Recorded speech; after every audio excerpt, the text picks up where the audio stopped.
Hey everyone, welcome back. Wrapping up my unforgettable journey through the Pyrenees.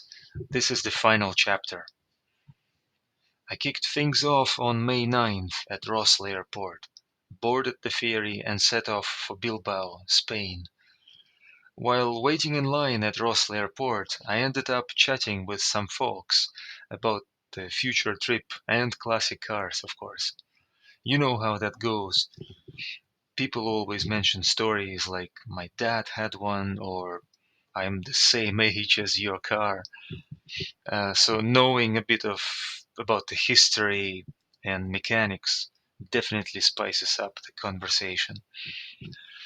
And after a 30-hour ferry ride, which was a bit boring, I finally rolled into Bilbao port. And here's a little funny moment.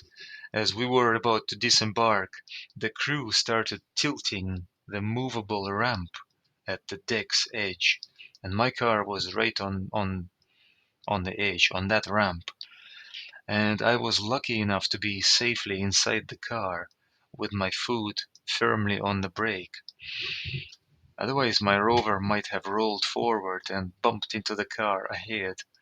That was really a close call, something to keep in mind for the future trips. When I got off, it was raining in Bilbao, which was a bit of a letdown because at the same time there was some serious heat wave in Ireland. But the sun came out soon enough, and the rest of the day was really nice. It was great to see that Spain still uses E5 fuel, so I didn't have to worry about using my E10 protector at every stop. I ditched the highways and ended up cruising on some twisting, scenic roads just outside Bilbao, where the speed limit was a laid-back 70 to 80 kilometers per hour. I headed east, averaging about 200 to 250 kilometers a day. And one cool thing I noticed was how almost empty the roads were in the Pyrenees, especially on the Spanish side. You can drive for a few minutes and only see a few cars on the way. Every morning started with a big breakfast, an hour behind the wheel, then a quick tea break in a charming village, and then back on the road. So it was about 3.5 hours driving every day. The last few days brought on some seriously steep mountain passes, around an 8% gradient, which is no joke. It was on the French side. My car had a bit of extra weight from all the tools that I took with me and the fluids. So I was powering up those climbs in third gear at full throttle at about 35-40 kilometers per hour. And it was pretty satisfying to see the engine staying absolutely cool, humming along at about 75 degrees Celsius, even on the tougher stretches.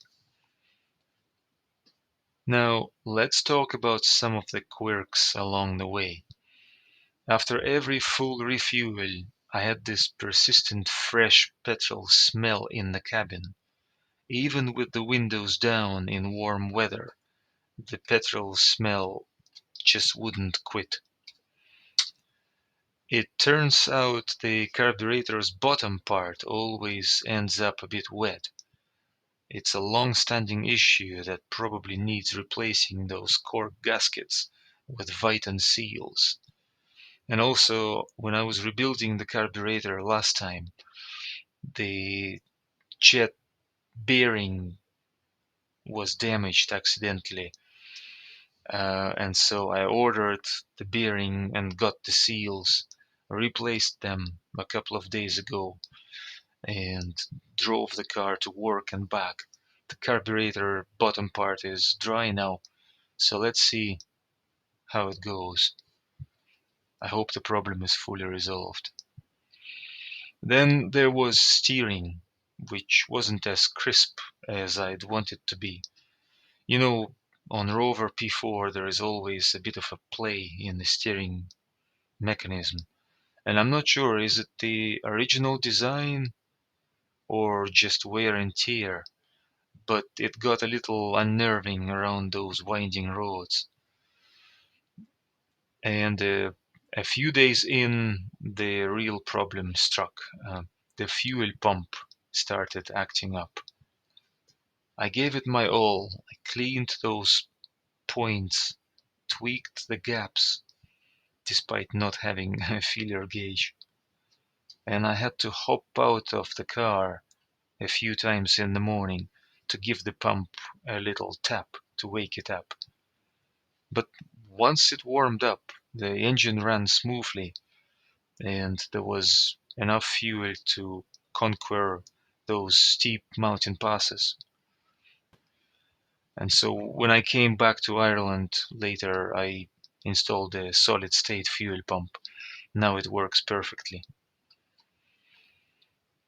Despite these hiccups, my Rover handled those steep mountain passes like a champ, even taking on climbs where the Tour de France riders push themselves to the limit. I was sometimes in second gear for both the climbs and descents, just to keep my drum brakes from overheating. Cyclists were overtaking me. The scenery was absolutely breathtaking.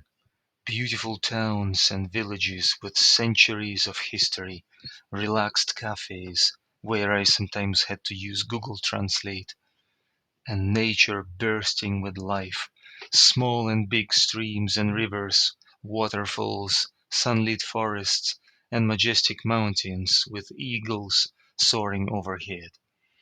I would definitely head back to explore more of these routes through the Pyrenees, maybe even venture over to Barcelona, although it would be a pretty big trip.